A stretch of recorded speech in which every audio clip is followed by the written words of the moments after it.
Minister గారు నాయి కూడా 2-3 సలహాలు వినండి. ఇప్పుడు మేజర్ యాక్సిడెంట్స్ కావడానికి కారణం R&B వాళ్ళ రోడ్ల మీద గుంతలు.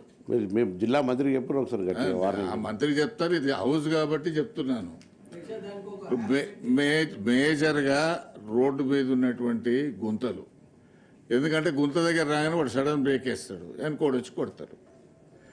తర్వాత చాలా వెహికల్స్ ఇల్లీగల్గా నడి రోడ్డు మీద ఆపేస్తున్నారు. దాంట్లో మీ ఆర్టీసీ బస్సులు ఉన్నాయి, లారీలు ఉన్నాయి.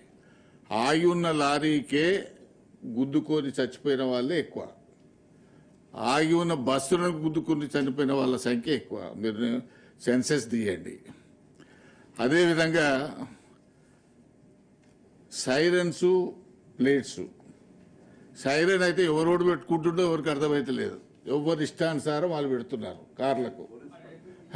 చెప్తాం, మీ ఆర్టీఓలు, మీ వెహికల్ ఇన్స్పెక్టర్ల డ్యూటీ కూడా అది. తర్వాత నెంబర్ ప్లేట్స్ మీద వాడు ఎమ్మెల్యే రాసుకుంటాడు, పోలీస్ కమిషనర్ రాసుకున్నా ఎవడు వాడికి దిక్కు లేదు, విన్నారా?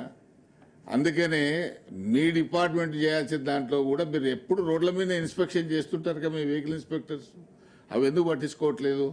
దాన్ని కూడా పట్టించుకోమని మీరు దయచేసి పోలీస్, R&B అండ్ ట్రాన్స్పోర్ట్ మీ ముగ్గురు కోఆర్డినేషన్తో కనుక మీరు నడిపితే ఈ యాక్సిడెంట్లు తక్కువైతాయి, ఇల్లీగల్గా ఇవి తక్కువైతాయి.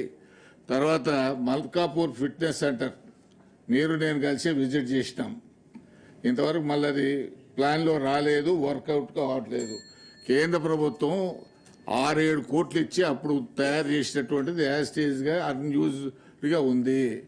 నేను ఈ విషయం 2-3 సార్లు మా మిత్రుడు ట్రాన్స్పోర్ట్ మినిస్టర్ గారికి చెప్తే ఒకనాడు నల్గొండ ప్రోగ్రాం చూసుకుని చక్కగా అడిపోయి చూసినాం. ఇంకొక 8 కోట్లు పెడితే కానీ అది అప్డేట్ కాదనేటువంటి విషయం. ఎందుకంటే మీది ఎర్నింగ్ డిపార్ట్మెంటు, మీకు 8,000 కోట్లు వస్తున్నాయి, దాంట్లోకి ఒక 7 కోట్లు పెద్ద సమస్య కాదు. కాబట్టి మీరు సీరియస్గా తీసుకుంటే ఆ ఫిట్నెస్ సెంటర్ను మనం తీసుకురావడానికి, దాన్ని ఫంక్షనింగ్లో తీసుకురావడానికి బాగుంటుంది.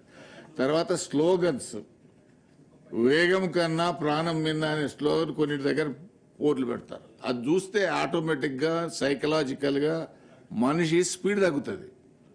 అటువంటి చాలా స్లోగన్స్ ఉన్నాయి, వాటిని ఎందుకు మీరు అడాప్ట్ చేయరు? ఎందుకు దాన్ని లారీల మీద బ్యాక్ సైడ్ పెట్టొచ్చు, తర్వాత మీరు బోర్డులు కూడా మెయిన్ రోడ్డు మీద పెట్టొచ్చు.